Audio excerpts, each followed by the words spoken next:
Hey there, so today I want to return with a headline. Rooster Teeth VP arrested after wife alleges, and these allegations, they're going to heavily detail one specific incident, but they're also going to list incidents over the years, talking about a pattern of said incidents.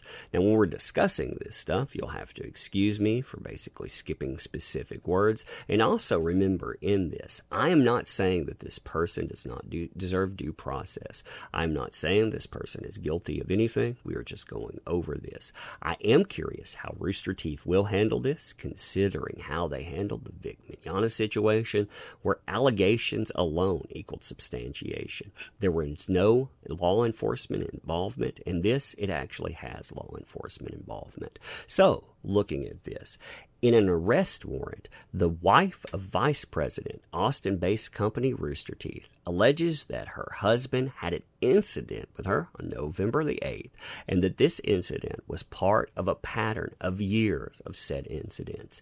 The warrant states that Travis County Sheriff's Office believes that Michael Quinn committed basically what was a second-degree felony, but also it's something that gets him arrested that will be noted later on that he has to post bail for. And the document, it was filed on November the 13th. So you can see how this goes. Now that, it actually leads to a little bit of misunderstanding, because the incident that was reported, it was reported on the day of, which will be further detailed in just a moment. Now the affidavit details Quinn's wife's account of the incident that led up to her speaking to law enforcement. Now Quinn's wife said in an affidavit that he works at Rooster Teeth Productions as the VP of Product and Engineering, and according to his LinkedIn here, that he has been in this role for 3 years and 9 months. Again, when I'm talking about this, I'm not saying that I want this guy's job in any way, shape, or form. I'm just going through some allegations. I very much want to say that because due process. The allegations of the incident. So, a detective with Travis County Sheriff's Office explained in court records that law enforcement first got involved when a woman walked into the Westlake Police Department, reporting that she had been in an incident with her husband in her home. Police, they called EMS, were taken to the hospital. When she was taken to the hospital, deputies who first met her there described her as visibly shaken up and unsure if she wanted to go through with giving a statement, because she knows her husband is going to end her and her daughter. The deputies also report that there are physical signs here too, including bruising, inflammation, and she's showcasing pain. So right there, they tells her that she's indeed been in an incident. You know, this kind of thing, like I said, when we're talking about prior allegations that end people's jobs, they didn't involve anything like this. So continuing, she told deputies that she had been in incidents with her husband for several years, including she's going to allege that basically she loses consciousness during the incident on November 8th, and this, it's happened before, so just noting that.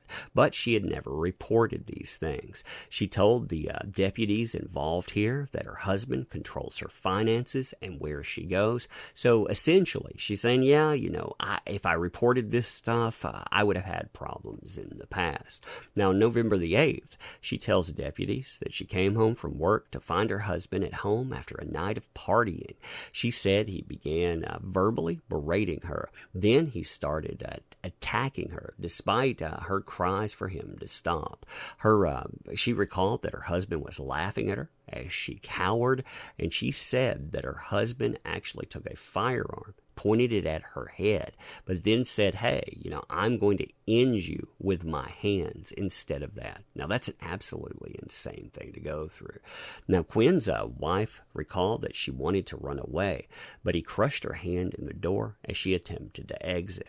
She reported that her husband continued to hit her and did so with a 3-hole punch. Man, that's crazy stuff.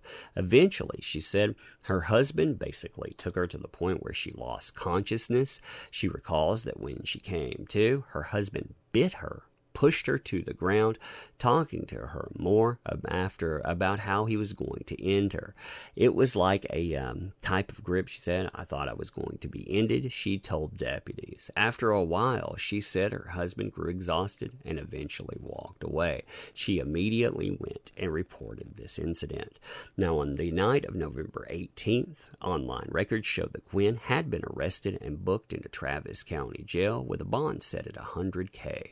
He is no longer listed in jail records. It's unclear if he had posted bond. So, I mean, when you look at this, like I said, I'm interested, again, in how the aftermath will play out. I don't know who this person is. I do know how bad headlines they will carry. And this stuff, I haven't noticed it being detailed anywhere yet, but I'm sure that it will pop up sooner or later online. That's the thing about news like this. It has the propensity to spread quickly. And when it starts to spread, well, Rooster Teeth, they'll go into damage control. And when they go into damage control, it'll be interesting to see how they handle this. Like I said, there was the Mignogna incident, and you saw how they handled the damage control with that. They took somebody's job, they ended it, and yeah, I mean, that was absolutely crazy to see how it played out, because it played out just like that. This, like I said, I'm curious how it will play out too. So anyway, I'm going to end here. Like I said, I wanted to bring you this because this may be the first stepping stone in something where you might see something much bigger. I don't know how this will be handled, but anyhow, I thought I would leave you with that. Now, I'm not going to talk about everything with the channel and links. You can check that stuff out on your own. I would ask that if you enjoy content that the site here creates, that basically make sure you're subscribed to the channel. Share these articles too, because these articles are of interest. And of course, as always, I appreciate you showing up. These companies, they've gone crazy. They've forgotten who spotlights endeavors. That's you. That's you indeed. So, thank you for showing up. Appreciate you. We'll do it again soon. Thanks.